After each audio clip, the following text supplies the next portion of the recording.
백낙장 TV에 오신 시청자 여러분 반갑습니다. 올해 출간한 옛날 책 2권의 개정판을 두고 문의 몇 분과 대담을 계속해 왔습니다. 그 책이 사실 뭐 다루는 주제도 많고 그래서 여러분하고 대담을 했습니다만은 빠진 대목은 많습니다. 그런데 만화 작가이신 이보현 선생께서 이런 거는 좀 한번 다루고 다루는 게 좋지 않겠냐 하고 아이디어를 내셔가지고 오늘 제가 아주 기꺼이 모셨습니다. 반갑습니다. 네. 안녕하세요. 만화가 이보현입니다. 저는 도올 선생님의 4서 한글 역주를 모두 만화로 옮긴 만화가고요. 유튜브 보현TV에서 제가 읽고 공부한 내용을 소개하는 영상을 올리고 있습니다. 최근에 제가 선생님의 민족문학과 세계문학 제 1집을 소개를 했는데 마침 이 민족문학의 현단계 2집을 소개할 타이밍에 딱 맞춰서 선생님과 직접 만나 뵙고 공부를 같이 할 수 있게 돼서 너무 신기하고 무척 행운이라는 생각이 듭니다. 아시다시피 네. 전에 한번 출연하셨으니까 잘 아시겠지만은 이 공부길은 찾아오신 분이 주도하시게 되어 있으니까 질문도 하시고. 네.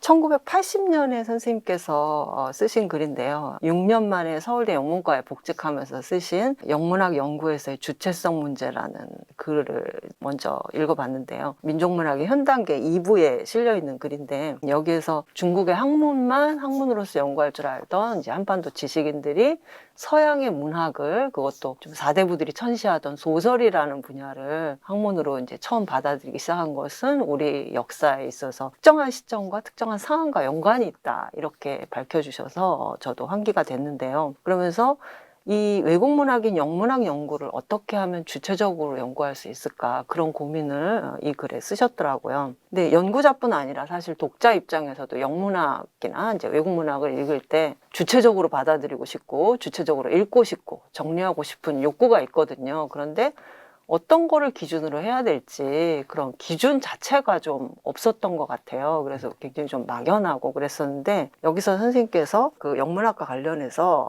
몇 가지를 말씀하셨는데 영문학에는 이제 우리가 말하는 민족의식이라는 것이 없고 자본주의 사회 이념이나 모순을 명확하게 밝혀놓은 소설도 없고 또 거기다가 심지어 농민문학도 없다 이렇게 말씀하셔서 그럼 영문학에서 우리가 배울 것이 없나 좀 깔봐도 되나 네, 그런 생각을 좀 해봤는데요. 그런데 그 선생님의 그 민족문학과 세계문학 제 1집에 실린 그 시민문학론에 비슷한 논의가 있었어요. 거기서는 또 영문학이 그 서구의 시민문학의 전통에서 빠져 있을 뿐 아니라 그것이 영국 역사 자체의 특수성에서 기인한다 이렇게 말씀하셨는데 선생님의 자세한 설명을 듣고 싶어서 오늘 이렇게 왔습니다. 제 글 하나는 1969년에 쓴 것이고요. 시민문학론. 그 다음에 1980년에 말씀하신 대로 내가 한 5년 넘게 해직 교수 생활을 하다가 영문과 교수로 복귀하면서 쓴 짧은 글입니다. 영문학 연구에서의 주체성 문제. 이 두 글을 언급해 주셨는데 뭐 둘 다 가마득한 옛날 이야기들이죠. 그런 글들을 다시 이렇게 호출해 주셔서 우선 감사하고 또 좀 부끄럽기도 합니다. 제가 거기서 한 말들, 특히 지금 인용하거나 언급하신 주장 중에 어떤 거는 그 맥락을 잘 설명드리면은 지금도 충분히 독자들이 공감해 주실 그런 부분이 있고 또 어떤 거는 사실 지금 시점에서는 내가 좀 반성하고 수정하고 보완하지 않으면 안 될 그런 것들도 있다고 하는데 이런 기회를 갖게 돼서 저도 다행스럽게 생각해요. 유럽에 또는 세계 시민문학론을 얘기할 때 영문학이 빠져 있다 한 거는 조금 너무 단정적인 얘기고 그래서 내가 이제 시민문학의 전통을 여기저기서 찾아서 소개하고 언급할 때 사실 영문학에서는 딱 맞는 그런 사례가 쉽지가 않았어요. 그래서 그런 점을 지적한 건데 영문학이 형편없고 배울 게 없다는 얘기는 아니에요. 예. 그러나 그 영문학의 특수성이랄까 이런 걸 좀 제대로 알고 감안해서 읽지 않으면은 직접 다가오는 면에서는 그냥 프랑스 18, 9세기 이래 프랑스 문학이라든가 또는 유럽에서는 이제 후발 국가죠. 후발 국가인 독일 같은 나라 이런 데 비해서는 우리가 공감하는 게 좀 적다. 또 특히 아일랜드 같은 나라는 식민지였잖아요. 그래서 그 식민지 아일랜드 문학에 대해서는 우리가 일제시대부터 굉장히 많은 공감을 느끼고 많이 소개되고 그랬었죠. 이제 그런 이야기였는데 영국의 특수성 얘기할 때도 내가 그때 화이트헤드를 인용해가지고 화이트헤드가 영국이는 섬나라다. 네.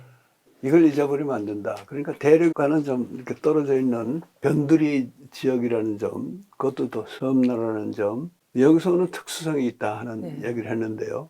그 얘기를 하면서 이제 내가 영문학이라는 게 그렇다고 해서 유럽 문학에서 그냥 변두리에 군서문학하고는 또 이제 격이 다르다. 내용이나 뭐해서. 그래서 그 양면을 다 가진 것이 영문학의 특성이지 그냥 섬나라 문학이라니까 한마디로 할 수 있는 건 아니다 하는 그 얘기를 했었고요. 지금 지적하신 이건 아마 그 80년 글에 나온 얘기 같은데 네네. 첫째 민족의식이 없고 둘째로 자본주의 사회 이념이나 그 모순을 명료하게 제시한 문학도 뭐 부족하고 심지어 농민문학도 없다 뭐 이런 얘기를 했는데 더 이렇게 거슬러 올라가면은 사실은 유럽에서 민족의식이랄까 독자적인 국민으로서의 의식을 제일 먼저 표현한 것이 영국 문학이에요 사실은. 그러나 이제 그때는 소설 이전의 시대였고 그래서 그게 셰익스피어의 사극, 역사극에서 가장 단적으로 드러납니다. 그래서 어떤 의미에서는 영국의 뭐 밀턴의 서사시 같은 대서사시도 있지만은 고전 문학, 그리스나 로마의 고전 문학, 대개는 이제 그 건국 신화 같은 것이 내포된 그런 대서사시에 비견할 수 있는 것은 영국에서는 오히려 셰익스피어의 연극이다, 사극이다. 이런 얘기를 제가 한 적이 있어요. 그래서 그렇게까지 거슬러 올라가면 오히려 영문학이 더 선진적인데 네. 내가 주로 다룬 시기라든가 또 아무래도 우리하고 가까운 시기에 오면은 영문학에서 그런 걸 발견하기 어려워집니다. 왜냐하면은 하나는 이미 그 사람들은 16, 17세기에 그런 걸 겪었었고 또 19세기 이때 오면은 제국 경영을 대규모로 하잖아요. 세계에서 가장 큰 제국이 당시로 제국을 일컫는데 그렇기 때문에 그런 나라의 주류 문학에서 민족의식을 찾아보기 어려워지고요. 자본주의 모순에 대한 인식이라는 것도 아무래도 영국 사회는 상당히 안정된 사회이고 제국 경영을 하는 사회이기 때문에 국내 모순이 그렇게 프랑스에서처럼 첨예하지가 않아요. 또 작가의식도 그렇고 그래서 그런 걸 찾으려면 오히려 발자크 같은 사람을 읽어야지. 디킨스나 뭐 조지 엘리어트에서는 그 찾아보기 좀 어렵다 이런 얘기 했던 거고.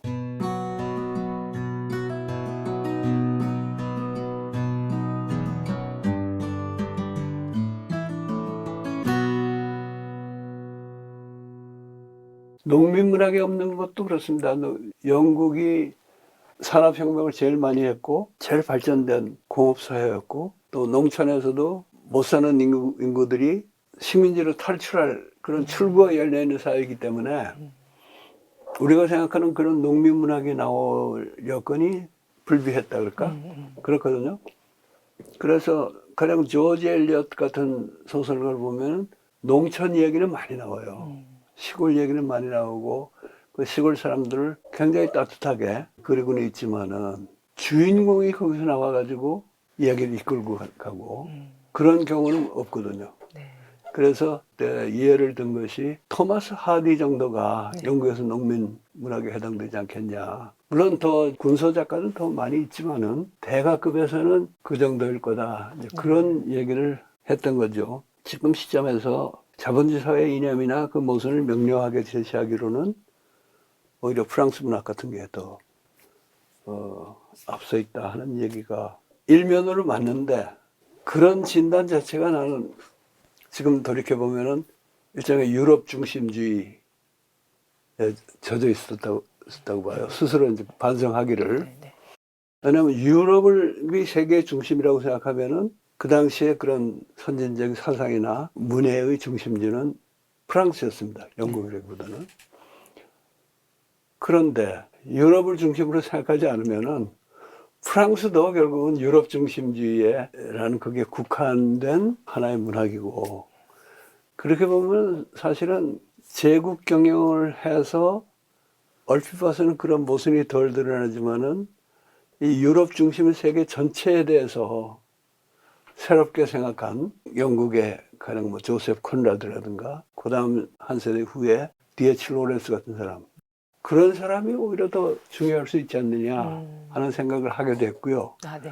아시다시피 로렌스에 관해서는 2020년도에 서양의 개벽 사상가 D.H. 로렌스라는 책을 쓰면서 오히려 우리 입장에서 더 많이 배우고 본받을 바가 많은, 네. 그리고 우리의 개벽 사상하고도 소통이 가능한 그런 작가로 설정을 했습니다. 그래서 네. 그래서 그때가, 그러니까 이게 1969년이라 그러면요, 내가 미국에 박사 학위를 마치려고 다시 가기 직전입니다. 근데 이제 가서 거기서 로렌스를 가지고 논문을 썼는데, 네. 그 학위 논문에서도 로렌스의 현대 문명 비판이 얼마나 레디컬하고 얼마나 풍부한 것인가 하던가를 강조했지만은 이 개벽 사상하고 통하는 사상가라는 생각은 그때 못했고요. 그러나 어쨌든 1969년 시민문학론 쓰고 나서 72년에 로렌스 가지고 논문을 썼다는 게 이제 하나의 그 과정의 한 변화고, 그리고 72년에 그 해 교육했다가 74년에 학교에서 쫓겨나고 한 5, 6년을 밖에서 보내면서 영문학 공부를 제대로는 못했지만은 그런 그 학계의 관행대로 하지 않고 현장에 내 경험을 입각해서 새로 뭘 해보겠다는 노력을 그 사이에 했고, 그러다가 참 1980년 학교에 돌아가면서 영문학 연구를 이제 주체적으로 좀 해보겠다 네. 하는 글을 쓴 것이 임 의원님이 말씀하신 그 글인데, 그 전에 비하면 좀 영문학에 대한 인식도 좀 네. 나아졌고, 네. 그렇지만은 1980년이라 그래도 그게 40년 넘어 전 아닙니까? 네. 그러니까 그 40년 동안 내가 정말 전혀 향상이 없었다면 모르지만은 있었다고 한다면은 그때 했던 말을 그대로 지금 저의 입장이라고 네. 네. 생각하실 필요는 없죠. 아, 네. 뭐 물론 선생님께서 D.H. 로런스라든가 영문학 통에 있는 훌륭한 문학 작품에 대해서 평론도 여러 개 쓰시고 영문학을 굉장히 그 선진성을 인정할 것은 해야 한다고 이렇게 말씀하신 거를 저도 알고는 있는데, 특히 이 그 시민문학론에 있는 부분에서 영문학을 주체적으로 그 연구를 한다든가 이해를 한다는 것이 그 영국 역사를 좀 주체적으로 우리가 이해하는 것과 떨어뜨릴 수 없다는 생각을 저는 했거든요. 그런데 영국에서 1688년에 이룩된 체제가 오늘까지 유지되고 있다, 그런 표현을 봤어요. 근데 이게 도대체 뭘까 조금 자세히는 모르겠고 궁금하더라고요. 명예혁명이라고 흔히 말하는데 Glorious Revolution, 그러니까 이제 그때 영국 사람들이 17세기 중반에 1642년에 의회파하고 왕당파 사이에 내전이 일어나잖아요. 그러다 몇 년 후에 결국 의회파가 이기고, 그때 찰스 왕 찰스 1세죠. 찰스 1세를 재판해서 사형에 처합니다. 근대에 들어와서 최초로 왕의 목을 친 나라가 영국이에요. 프랑스는 이제 그러고도 한참 뒤이고. 그리고 이제 올리버 크로멜이라는 사람이 공화국을 이끌다가 그가 죽은 뒤에 왕정 복고가 이루어집니다. 그 1660년이에요. 근데 왕정이 돌아와가지고서는 옛날에 하든지 그대로 하는 거예요. 그래서 이제 그때 돌아온 사람은 죽은 찰스 1세의 아들 찰스 2세인데, 또 프랑스에 있으면서 가톨릭에 상당히 쪽을 기울어져 있었어요. 근데 영국으로서는 영국민 입장에서는 다시 교황 생활로 들어간다는 건 이건 그야말로 국가 체제 전체가 변하는 거니까 그거는 국민들이 용납을 안 하는 상태였습니다. 찰스 1세는 제명에 죽었는데 그 아들 제임스 2세가 들어와가지고 더 노골적으로 과거 해결을 하려고 그러다가 그때 다시 혁명이 일어나죠. 그래서 그 완전한 무혈혁명은 아니고 제임스 1세의 손자 사이쯤 되나요? 그런 사람이 네덜란드에서 쳐들어와가지고 장악을 하는데 그 과정에서 타협이 이루어집니다. 비교적 희생을 안 치르고 양쪽의 원만한 타협을 통해서 입헌 군주제를 확립하거든요. 그래서 이제 후세 영국 사람들이 이건 진짜 우리나라의 영광스러운 혁명이다. 그래가지고 글로리어스 레볼루션이라고 부른 건데 영국에는 원래 성문 헌법이 없잖아요. 성문은 없거든요. 지금도요? 지금도 없어요. 어떻게 그럴 수가 그러니까 있죠? 의회에서 뭐 결정하고 또 법원에서 판례가 누적이 된 게 영국의 헌법. 영국에서는 그걸 컨스티튜션이라고 부르는데 독일 같으면 그룬트게세츠라 해가지고 기본법이라고 그러는데 영국은 컨스티튜션이가 체질이거든요. 체질. 나라의 체질이다 또는 나라의 구성 방식이다 이래가지고 의회 주권이 확립됐기 때문에 입헌군주제 만들면서 의회를 어떻게 구성하느냐 하는 게 사실은 가장 중요한 헌법 사항 아닙니까? 근데 그것이 사실은 1832년까지 하나도 안 변했어요. 선거법 개정이 한 번도 없었습니다.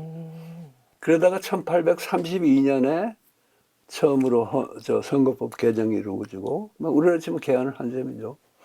그러고서 이제 계속 선거법 개정을 했지만은 1688년, 89년에 확정된 헌정 질서, 입헌군주적인 질서는 의회 중심의 입헌군주제 질서에는 변함이 없었던 거예요. 그런 기본적인 기본적인 틀은 틀에는. 그때 만들어져서. 근데 이제 국가 전체 체제로 보면은 중대한 변화가 있었습니다. 왜냐하면은 18세기 초에 스코틀랜드하고 완전히 합병을 해요. 그전에도 영국이 스코틀랜드를 지배는 하고 있었지만은 또 아일랜드도 17세기에 이미 식민지 상태로 들어가지만은 정식으로 합병을 한 게 18세기 초일 겁니다.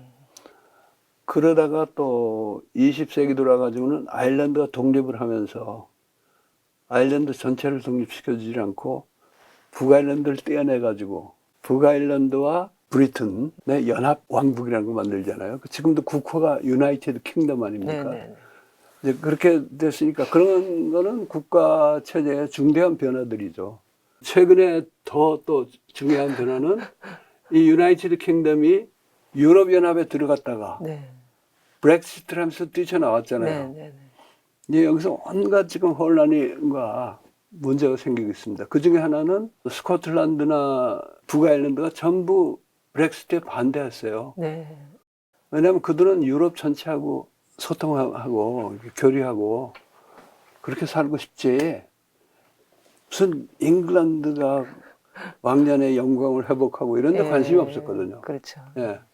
그래서 지금 이제 저렇게 해놓으니까 당장의 문제가 북아일랜드하고 아일랜드가 자유왕래를 했어요. 둘 다 유럽 연합의 일부니까. 네. 근데 지금은 넓은 의미의 영국하고 유럽하고는 자유항해를 하면 안 되잖아요. 그럼 북아일랜드하고 아일랜드하고는 전부 뭐 세권도 새로 내야 되고 관세 내고 그렇게 되니까 그거는 그렇게 되면 이제 자기들은 영국에서 탈퇴하겠다. 네. 그러지 않아도 민족주의적인 운동이 있었는데 또 스코틀랜드도 우리가 이런 그 브렉시트를 감행한 나라에 남을 필요가 없다 그래가지고 그 어떻게 될지 몰라요 앞으로. 근데 지금 잠정 조치로 어떤 협약을 해놨냐면은 일정한 기간 동안에는 북아일랜드하고 아일랜드 사이에는 자유왕래를 한다.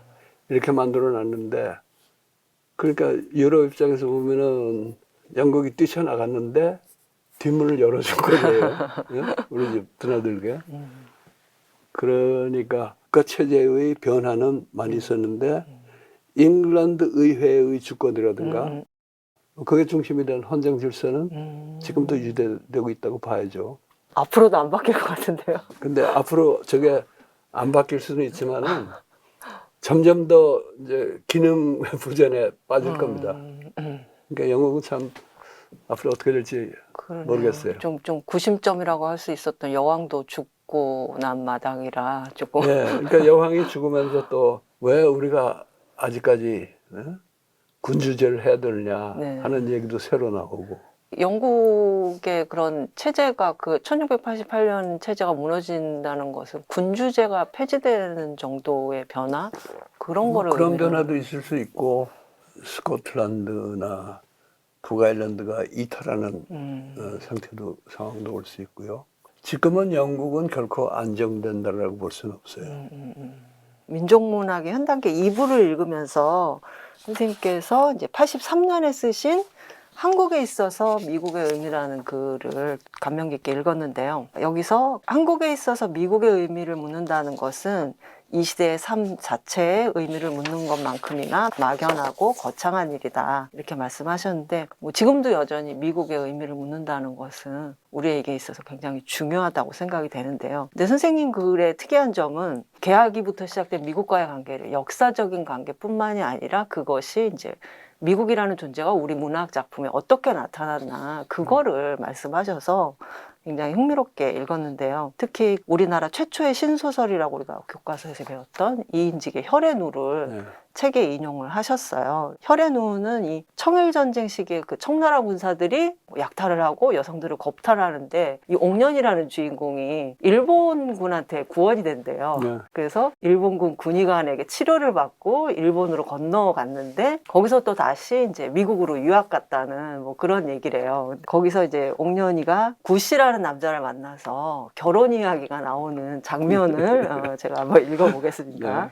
이에 옥년아 실체하였고 남의 집 처녀더러 또 해라 하였구나. 우리가 입으로 조선말을 하더라도 마음에는 서양 문명한 풍속이 젖었으니 우리는 혼인을 하여도 서양 사람과 같이 부모의 명령을 좇을 것이 아니라 우리가 서로 부부될 마음이 있으면 서로 직접 하여 달하는 것이 옳은 일이다. 그러나 우선 말부터 영어로 수작하자. 조선말로 하면 입에 익은 말로 외자해라 하기 불안하다 하면서 구씨가 영어로 말을 하는데 영어에는 해라체와 존댓말의 구별이 없으니까 우리가 결혼을 하면 부부간에 영어로 대화를 하자. 이렇게 말하는 구씨가 미국에서 공부하고 있는 목적은 이렇다고 합니다. 구씨의 목적은 공부를 힘써하여 귀국한 뒤에 우리나라를 독일국과 같이 연방도를 삼되 일본과 만주를 한데 합하여 문명한 강국을 만들고자 하는 비사맥 같은 마음이요. 여기서 비사맥은 비스마르크고 구씨가 꿈꾸는 이 조선, 일본, 만주 연방이 이제 곧 일본이 꿈꿨던 대동아 공영권과 이렇게 다르지가 않아 보이는데 우리나라 최초의 소설 속에 최초의 친미와 친일이 함께 나온다는 게 굉장히 좀 놀랍고 충격적이면서 이거 좀 문학적인 증거가 아닌가 이렇게까지 생각이 되는데요. 우리 문학 작품에는 미국이 어떻게 나타나 있었는지 좀 설명을 부탁드립니다. 내가 이제 뭐 한미 관계 전문가도 아니고 연구자가 아니기 때문에 문학평론가로서 문학 작품 위주로 얘기한 건 당연한 거고요. 그러나 사실은 문학사를 내가 속속들이 한 것도 아니고 그냥 몇 가지 사례를 들었는데 이인직은 지금 그 읽어주신 대목만 보더라도 글재주가 있는 사람이죠. 예. 그 시대로서는 굉장히 실감나는 생생한 우리말 쓰고 있잖아요. 그런 재주는 있지만은 우선 혈의누라는 제목이 그게 일본식이잖아요. 우리는 피눈물이라고 하거나 그렇죠. 아니면 한자를 쓰면 혈루라 그러지. 예. 혈의 루. 이건 일본에서 훈독을 해가지고 진노나미다라고 읽거든요. 뭐 그런 거예요. 거기다 이제 그이가 이완용 비서를 하지 않았습니까? 아, 그래요? 그러니까 아주 뭐 철저한 친일파인데 중요한 거는 그 친일파 작가가 동시에 친미 작가였다는 거. 네네. 그게 이제 아주 잘 지적을 하셨어요. 지금은 이제 친일은 많이 내놓고 말하는 사람은 없고 친미도 작가가 이제 대놓고 그 하기는 좀 꺼리는 사람들이 있지만은 사실은 친일 친미의 그 주류 또는 근대주의라고 해도 좋죠. 그런 거 지금도 그대로 작용을 하고 있다고 봐요. 이인직이 종래물이 최초의 신소설가고, 그리고 신채시 최초는 최남선의 해외에서 소녀에게, 그것도 일본식 제목이죠. 해외에서. 우리가 해외에서는 말씀 씁니까? 그렇죠. 예. 이제 그런 데 대해서 내가 알기로는 최초로 연구자로서 제대로 그걸 대안을 내세우고 한 분은 최원식 교수라고 봐요. 아, 그래요? 1970년대 후반에 창비에 뭐 은세계 연구라든가 뭐 여러 편을 기고를 했는데, 거기서 이제 그가 이인직, 최남선, 이광수 이 사람들을 우리 근대문학의 원조로 보는 그 시각을 최원식 교수가 전공한 신소설 작가가 이혜조입니다. 아, 네. 그러니까 이혜조와 염상섭을 오히려 우리 소설의 효시로 보는 이런 식의 그 시각 전환을 기도했고, 그때 70년대 시작을 해서 나중에 이제 저서도 쓰고 이혜조에 관해서 학위 논문을 썼는데 그거를 책으로 내기도 했고요. 그리고 최근에 와서 그 최원식 선생의 그런 기도를 더 아주 확실하게 뒷받침해 준 분이 이명택 교수예요. 아, 네. 이번에 저 동아시아 네, 네, 네. 서사와 한국 소설사론인가 네, 뭐, 거기 보면은 이제 한문학 시대부터 쭉 우리 소설 이해제에 관해서 굉장히 중요하고 또 새로운 연구가 들어갔고, 염상섭에 대한 언급도 있고 벽처 홍명희에 대해서 아주 중요한 챕터가 들어가 있고 그렇습니다. 그런데 이제 재밌는 거는 최근에 이 책에 대해서 최원식 교수가 서평을 썼어요. 긴 서평을. 어느 책에 대해서요? 이명택 선생의 그 아, 책에 네, 대해서. 네, 네. 예. 그 바로 이번호 겨울호에. 아, 겨울에 네, 네, 네, 네. 실렸는데, 거기에 보면은 참 두 분이 서로 주고받으면서 우리 학계에서는 보기 드문 아름다운 풍경을 연출했는데, 다만 우리가 유감스러운 거는 그런 아름다운 풍경이 너무 보기 드물다는 거예요. 우리 학교에서 이명탁 선생이 그건 참 굉장한 업적인데 최원식 선생 말고 누구 서평한 사람이 있는지도 모르겠어요. 그런 정도로 학계가 정막강산이에요. 미국에 대해서도 사실 아직도 정면으로 미국을 문제 삼기는 좀 현실적으로 껄끄러운 일이고, 또 그거를 제대로 하려고 그러면은 안목이 필요한데 네. 그런 그 큰 안목을 가진 작가가 많지는 않은 것 같아요. 그래서 이제 그래도 가령 황석영이 무기의 그늘이라는 소설 보면은 이제 베트남 전쟁 얘기가 아니에요. 베트남 전쟁에서 그 CID라 그러나 군의 범죄 수사대가 암시장 뭐 단속하고 하는 그런 얘기 중심을 하면서 남베트남 민족해방 전선에 그런 문서나 이런 것도 간간히 소개하고 하는 소설인데, 그런데 보면은 미국이 우리에게 무엇인가 하는 걸 진지하게 묻고 있는 소설 같아요. 내가 거기 대해서도 평을 하나 쓴 걸 했는데요. 다른 책에 한번 들었을 거예요. 내가 거기서 칭찬을 많이 하고 그 책에 대해서 약간 토를 단 게 있어요. 은연중에 이제 한국의 상황을 염두에 두고 그 베트남 얘기를 한 건데, 한국과 베트남에 또 차이가 있거든요. 한국에는 분단 체제라는 게 성립됐고, 베트남에서는 미국이 그런 거 만들어 보려고 하다가 못하고 쫓겨나왔잖아요. 네.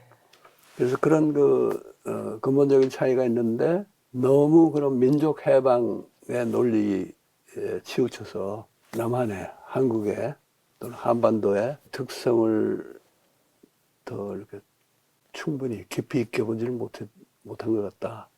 제가 선생님의 그 민족문학과 세계문학 시리즈 중에 이제 가장 쉽게 재밌게 읽은 대목이 바로 이 책의 2부에 실려있는 서양 명작 소설의 주체적 이해를 위해 톨스토이의 부활을 중심으로인데요. 오늘 톨스토이의 부활을 주체적으로 이해해보는 시간이 됐으면 합니다. 네. 이 글에서 우리가 흔히 착각하고 있는 그 중요한 점을 짚어주셨어요. 그래서 한때 우리나라에서 부활이 장기간에 걸쳐서 가장 많이 읽힌 작품 그렇죠. 중에 하나로 꼽혔다고 네. 말씀하시면서 이 톨스토이의 대표작이 전쟁과 평화나 안나 까레니나가 아니라 부활로 우리가 아는 것은 좀 잘못됐다 이런 점 지적을 하셨고요. 그런 영향을 이제 가장 크게 준 사람이 춘원 이광수다. 그래서 춘원 이광수가 1931년에 쓴 글을 이제 인용을 하셨는데요. 그 부활 중 어느 대목이 가장 가슴을 치더냐 하면 마지막에 네플류도프가 공작과 그 밖의 사회적 지위를 모두 버리고 또 재산과 사모하여 뒤따르는 명문가 여성까지 모두 버리고서 오직 옛날의 애인 카츄샤를 따라서 눈이 푸실푸실 내리는 서백리아로 떠나가던 그 마당이 무어라 말할 수 없이 숭고하고 심각하며 엄숙한 맛에 놀라움을 깨달았다. 네플류도프의 그 순정적 사상과 행위, 그것은 인세에서 찾기 드문 아름다운 일의 한 가지다. 순정적이라는 거는 네, 뭔가. 연정에 순하는, 그러니까 거기 희생하는다는 그 순자죠. 예, 그러니까 예, 정을 위해 막 예, 순수한 게 아니라 예, 예. 우리가 순국한다든가 순직한다고 할 때 네네네네. 그 순자죠. 예, 그 숫자더라고요. 예, 예. 그래서 저도 옛날에 부활을 읽었지만 이거에서 뭐가 잘못됐지? 그거를 잘 몰랐어요. 근데 선생님께서 아니다. 주인공들이 시베리아로 떠나는 장면은 마지막이 아니라 총 3부 중에 2부의 끝에 나오고 네올리도프는 자기를 버리지도 않았다. 그리고 무엇보다도 이 유형수들이 모스크바에서 시베리아로 떠나는 날은 7월의 어느 무더운 날이었고 눈이 아닌 비가 내렸다. 그렇게 말씀을 하셔서 아니 정말 그런가? 그래서 제가 확인을 하려고 부활을 다시 읽어봤거든요. 그랬더니 정말 날이 너무 뜨거워서 죄수들이 시베리아로 그 출발하는 기차역까지 이동하는 중에 일사병으로 5명이 죽는 그런 사고가 네. 있었다는 묘사가 나오는데 이광수는 왜 도대체 이런 글을 썼는지 주체적으로 이해를 하지 못했기 때문인지 아니면은 해적판을 읽었기 때문인지 좀 궁금하더라고요. 네. 해적판을 읽었을 가능성은 별로 없다고 봐요. 아, 네. 이광수가 일본말로 읽었을 것 같아요. 아, 그 시대에. 네. 그 시대에 되게 외국의 명작들은 우리 지식인들이 일본말로 번역을 읽잖아요. 일본 해적판을 읽었을 수도 있지 않을까요? 일본에서 해적판 나올 이유가 없죠. 아, 일본은 러일 전쟁에서 전쟁에는 이겼지만은 문화적으로는 러시아한테 졌다 이런 말이 나올 정도로 러일 전쟁 이후에 아주 러시아 문학이 대대적으로 소개가 됐어요. 그러니까 그때로 치면 벌써 뭐 20, 30년 지난 시점인데 일본에서 해적판이 나올 이유가 없습니다. 그거는 일본말로 읽었을 텐데 모르겠어요. 어쩌다 그런 엉뚱한 착각을 했는지. 춘원도 아마 읽은 지가 오래된 데다가 그 사이에 이제 온갖 그 사회에 돌아다니고 있는 상투적인 선입관 같은 거 이런 것에 영향을 받지 않았나. 거기다가 이제 그 시기에 자신의 센티멘탈리즘 또 이상주의 그런 것하고 잘 부합이 돼서 결국 이런 착각을 하게 되지 않았나.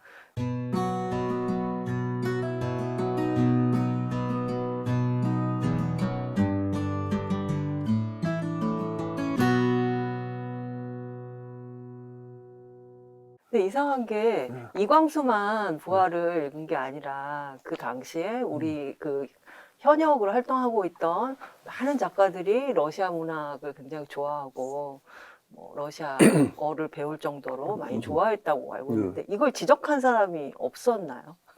모르겠어요. 난 그 당시에 문단 상황에 대해서는 잘 모르겠는데 그 이후로도 가장 많이 읽은 서양 소설이 죄와 벌하고 도sto옙스키 죄와 벌, 돌스토이의 부활, 하디의 테스, 그리고 앙드레 지드의 좁은 문 이런 소설들일 거예요. 이게 각기 다르고 독특한 의미를 가진 소설인데 공통점이 뭐냐 하면은 이 가련 청순한 또는 가련 청순하다고 받아들일 수 있는 여주인공이 나옵니다. 죄와 벌에서도 그 소냐라는 라스콜니코프의 애인이 있잖아요. 그 사람 때문에 그렇게 죄와 벌이 특별한 인기를 끌지 않았나 싶고 부활에는 까추샤죠. 까추샤의 노래 같은 데서 상상하는 그런 까추샤. 테스도 그거 잘 읽어보면은 테스라는 여자가 이거 만만한 여자가 아니에요. 살인다고 그러잖아 자기가. 거기도 참 청순한 처녀가 희생되는 가련한 운명 이런 걸 살 수 있고 좁은 문도 보면은 그 앙드레지드가 알리스인가요? 어떻게 보면 굉장히 풍자를 해놓은 소설이에요. 그런 식의 그 믿음에 빠져가지고. 그러나 그게 참 애절한, 애틋한 얘기로 읽힐 소주가 또 많이 있거든요. 그래서 그런 그 풍조가 춘원뿐 아니라 당시 우리나라 지식인들 가운데 상당히 만연돼 있었고, 해방후까지도 우리 독서층에 그런 게 영향을 미치지 않았나 생각합니다. 아, 네. 선생님의 그 부활 평론이 소설의 시작부터 끝까지 부활 전체 내용을 굉장히 자세히 다루고 계시더라고요. 그래서 그 톨스토이를 주체적으로 읽는 본격적인 평론이면서도 굉장히 쉽고 재밌게 돼 있어서 제가 잘 읽었는데, 재밌는 거는 그 부활의 줄거리를 네울루도프랑 카츄샤가 시베리아 가서 결혼하는 걸로 알고 있는 독자들도 저를 만났다고 하셨는데, 네. 저도 다시 책을 읽어보기 전에 그런 거 아니었어? 그렇게 생각이 날 정도로 정말 많이 알려져 있음에도 불구하고 뭐 자세한 줄거리나 이런 건 관심도 없고 네. 그냥 인상만 남아 있더라고요. 그래서 줄거리를 조금 제가 말씀을 드리면, 이 부활은 톨스토이가 1899년에 출간한 장편 소설이고요. 주인공 네올리도 봉작이 이제 젊은 시절에 자신의 고모집에서 양녀이자 하녀로 자란 이 카츄샤와 하룻밤을 보낸 이후에 돈을 주고 관계를 끊어버렸는데요. 그때 카츄샤가 18, 19살 그때였는데, 카츄샤는 서로 사랑한다고 믿었기 때문에 굉장히 충격을 받았고, 임신을 한 거를 알게 돼서 이제 그 다음에 고모집에서 거의 쫓겨나다시피 이제 집을 나와서 여러 곳을 전전하다가 매춘부가 되는 그런 상황이 됐고, 그렇게 세월이 흘러서 한 8년 후에 술 취한 손님을 독살하고 돈을 훔쳤다는 혐의로 재판을 받게 됐는데, 바로 그 재판에 네올리도프가 이제 배심원으로 참석했다가 카츄샤를 알아보는 극적인 장면이 이제 초반에 나와서 소설 속으로 이렇게 훅 빨려 들어갔거든요. 그런데 우리가 카츄샤 하면 통속적이고 심파적인 여주인공을 떠올리기 때문에 이렇게 흔히 부활이 연애 소설이라고 생각을 하지만, 이게 사실 두 주인공이 만나는 장면 자체가 안 나오더라고요. 그러니까 만나봤자 그 장면이 재미도 없더라. 체호프가 그렇게 말했다고 인용을 하셨는데, 그래서 확실히 그 부활은 연애 소설이라기보다는 굉장한 사회 고발 소설이 아닌가. 특히 그 일부에서 재판관과 독자 모두 카츄샤가 무죄라는 걸 알게 되는데도 불구하고 징역형을 받게 되잖아요. 그 부분이 상당히 이제 내용이 재미있고 흥미로웠던 작품이라고 생각이 되는데, 근데 확실히 연애 소설이 아닌데 그 부분이 딱 이렇게 부각이 돼가지고 알려진 것도 어떤 대중적인 소재를 캐치하는 톨스토이의 능력이라고 해야 될까요? 글쎄요. 재밌어요. 처음에 쓴 내용. 내가 한번 읽어볼게요. 인용을 했는데, 톨스토이에 관한 이야기를 끝맺을 겸 부활에 대한 몇 마디 할 말이 있습니다. 이 책을 나는 띄엄띄엄 읽은 게 아니라 단숨에 다 읽었죠. 아주 훌륭한 예술 작품입니다. 제일 재미없는 부분은 네홀류도프와 카츄샤의 관계에 대한 부분입니다. 가장 흥미있는 인물들은 귀족들과 장군들, 늙은 귀족 부인들, 농민, 죄수, 간수들이고요. 나는 뾰트르와 파벨 감옥, 그 감옥 이름입니다. 이 지휘관이자 강신술에 심취한 장군 집에서의 장면을 읽으면서 그 장면이 어찌나 잘 됐는지 가슴이 맹렬히 두근거렸죠. 게다가 알약 의자의 꼬르차기나 공작 부인이라든가 페도시아의 남편인 농부는 또 얼마나 훌륭합니까? 이 농부는 자기 어머니가 꽤 많은 인물이라고 말하는데 톨스토이야말로 그렇습니다. 그의 패는 정말 교묘하죠. 이 소설에는 끝이 없습니다. 결말이라고 지어놓은 것은 결말이라 보기는 힘들죠. 실제로 톨스토이가 제대로 성공한 부분은 그 말하는 그 사회 고발이라든가 그 당시의 현실 묘사인 건 맞아요. 그러나 카츄샤와 네플류도프의 관계가 성공적으로 작품화되지 못했다는 건 맞지만은, 그걸 제껴놓고 또 나머지만 가지고 얘기하는 거는 그건 아니겠죠. 아마 차곡도 뭐 그런 취지는 아니었을 겁니다. 우선 일부에서 그 회상을 통해서 옛날 카츄샤와 네플류도프가 두 번째 만났을 때 사랑을 하죠. 그런 게 너무나 아름답잖아요. 네. 예, 아름답고 이제 독자의 기대를 부풀게 하는데, 그런데 나중에 카츄샤를 8년 후인가 다시 알게 돼가지고 네플류도프가 자기 반성을 하면서 참여를 하고 따라가서 결혼까지 하겠다고 생각을 해요.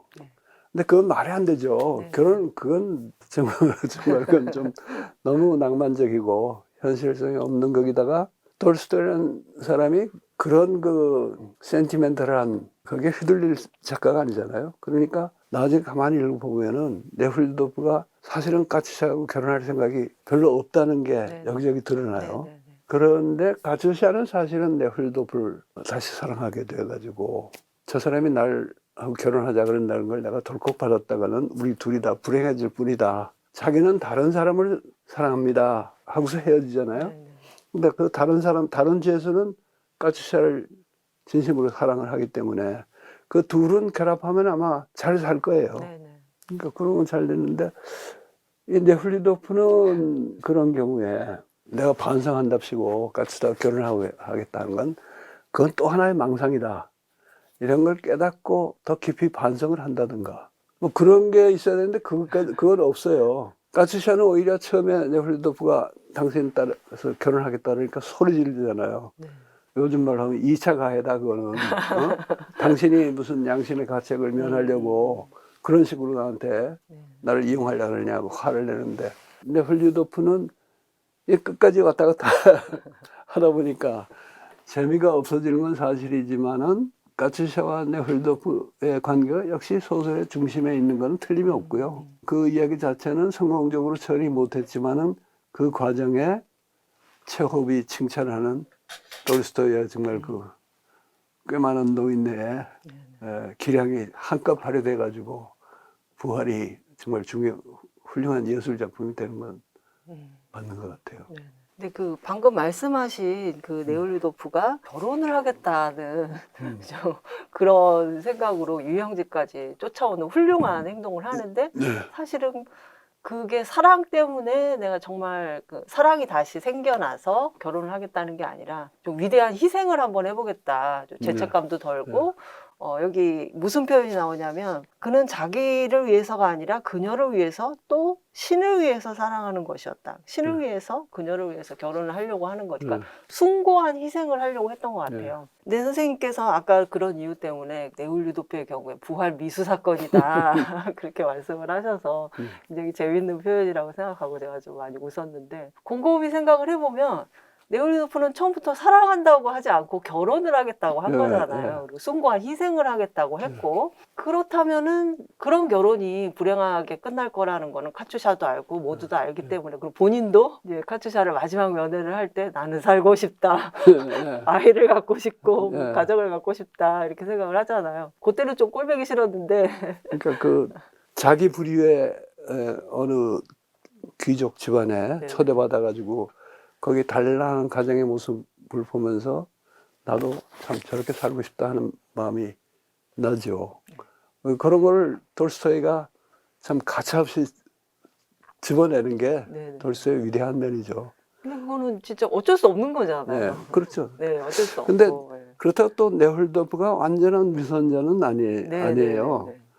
그러니까 반성하고 뭘 하겠다는 그것도 진정이고 또 가츠샤를 저렇게 멋대로 재판해가지고 유죄로 몰아가지고 시베리아까지 유형 보낸 그 사람들에 대해서도 굉장히 분노하고 있고 나중에 공작이니까 네홀도프가 자기가 이제 연줄이 많잖아요. 그래가지고 그 줄을 이용해가지고 가츠샤를 사면도 운동을 하잖아요. 그랬더니 마리에트인가 뭐 하는 부인이 그러죠. 그래가지고 하니까 당장에 또 풀려나는 거예요. 그러니까 네홀도프가 더 분노하는 거지. 야, 이놈은 나랑 정말 썩었구나. 그리고 이제 나중에 또 돌스토이가 그걸 암시하는데 이 여자가 네홀도프가 잘생기고 하는 거니까 까츠샤를 풀어주고 이 남자하고 또 뭐 한번 정사라도 벌여볼까 하는 그런 계산도 없지 않았어요. 그러니까 이게 정말 돌스토이도 예리하고 또 네홀도프도 그런 분노나 이런 거는 그 진정성이 있어요. 그런 점이 있는데 네홀도프의 완전한 부활은 못 미쳤기 때문에 저는 그게 선생님께서는 부활에 못 미쳤고 부활 미수 사건이다 이렇게 말씀하셨는데 저는 기독교적인 의미의 부활은 원래 새로운 삶을 새로운 몸으로 이제 그리스도 안에서 다시 태어나는 거잖아요. 그런 좁은 의미의 부활에는 맞는 게 아닌가. 뭐 갱생은 하는 셈이죠. 네홀도프도. 그러나 그걸 부활이라 그러는 건 좀 과하고 그래서 뭐 아무나 보고 당신 부활 미수했다 하는 거는 그건 적당치 않지만은 톨스토이가 먼저 부활 얘기를 꺼냈으니까 네. 내가 거기 이제 부활 미수라는 그래서 제목도 부활이고. 예. 네. 그 얘기를 하시니까 내가 옛날 얘기를 우리 보현 작가님이 묻지도 않은 옛날 얘기를 1982년에 이 글이 나왔어요. 아까 말씀하신 그 1980년에 학교에 복직하면서 주체적인 영문학 연구를 좀 해보겠다. 그런 결심을 했고 그런 작업의 일환으로 우리 독자들에게 많이 알려져 있는 영국의 명작 소설들을 좀 자세하게 소개하고 평하겠다는 시도를 했습니다. 그래서 제일 먼저 나온 게 소설 테스의 현저성이라고 나중에 이제 평론집의 제5집이라고 할 수 있는 문학이 무엇인지 다시 묻는 일. 거기에 이제 제2부의 테스론이 있고 또 폭풍의 언덕론도 있고 하여간 꽤 스토리를 따라가면서 자세하게 되도록 재미있게 정말 재밌게 읽었습니다. 예, 예. 그렇게 소개하면서도 어느 정도 연구 조사 작업도 네, 하고 네, 많이 하셨더라고요. 예, 그런 시도를 했는데 부활 이 이야기를 한 거는 내가 구두 발표한 거는 테스보다 앞섰어요. 그런 테스, 소설 테스의 현재성이라는 글이 82년에 먼저 나오고 후반기에 아마 이 글이 나왔을 텐데 그게 어떻게 나왔냐면요. 민주화를 위한 변호사 모임 민변의 전신이 정법회라는 게 있었습니다. 그 정법회가 처음 결성이 되고 최초의 연수회를 했어요. 수안부에서 아마 했을 것 같아요. 그때 홍성우 변호사가 간사를 했어요. 그래서 홍성우 변호사가 날 보고 와서 이 변호사들 위해서 좀 교양이 될 얘기를 해달라.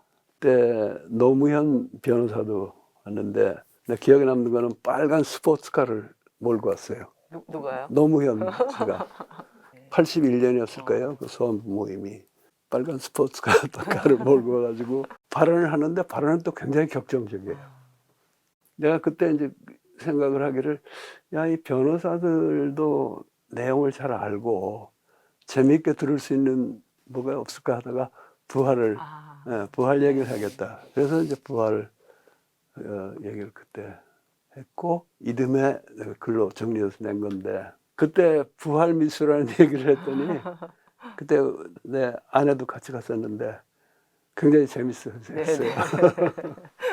그런 일이 있습니다. 네, 굉장히 또 쉽게 쓰셨어요. 제일 네. 쉽게 쓰신 것 같아요. 네, 나는 내 글이 어렵다는 중상모략을 많이 받은 사람인데 이렇게 참 알아주는 분이 계시니까 참 고맙습니다. 서양 명작 소설의 주체적 이해를 위해 이 글의 맨 첫 줄에 문학 비평이란 결국 문학 작품을 두고 사람들끼리 주고받는 대화 일종이 아닐까 생각을 해본다 이런 말씀을 쓰셨는데요. 유튜브 시청자들께서도 부활이라는 작품을 다들 알고 계시기 때문에 오늘 선생님과 함께 문학 비평을 예, 같이 참여하신 그런 기회가 되지 않으셨을까 그런 생각을 해봅니다. 네. 저도 오늘 너무 즐겁고 행복한 시간이었고요. 또 나와도 될까요? 예, 예. 지금 그 말이 나온 김에 얘기인데 대개 이제 나오시게 된 분들은 불러줘서 감사합니다 뭐 이렇게 인사를 하는데 사실은 그분들이 어떤 식으로든지 한번 나오고 싶다는 의사표명이 있어가지고 이게 성사가 되는 거거든요. 물론 우리 이제 기획위원회라는 게 있습니다만은 우리하고 직접 연이 안 닿은 분들도 야 나도 백낙청 TV에 한번 나가고 싶다 하면은 우리 기획위원들한테 한번 연락을 하셔가지고 자리를 만드시면 될 것 같아요. 예, 오늘 아주 즐거웠습니다. 네, 감사합니다. 네, 백낙청 TV를 시청해 주신 여러분 감사합니다. 앞으로도 계속 관심 가지시고 많이 사랑해 주시기를 바랍니다.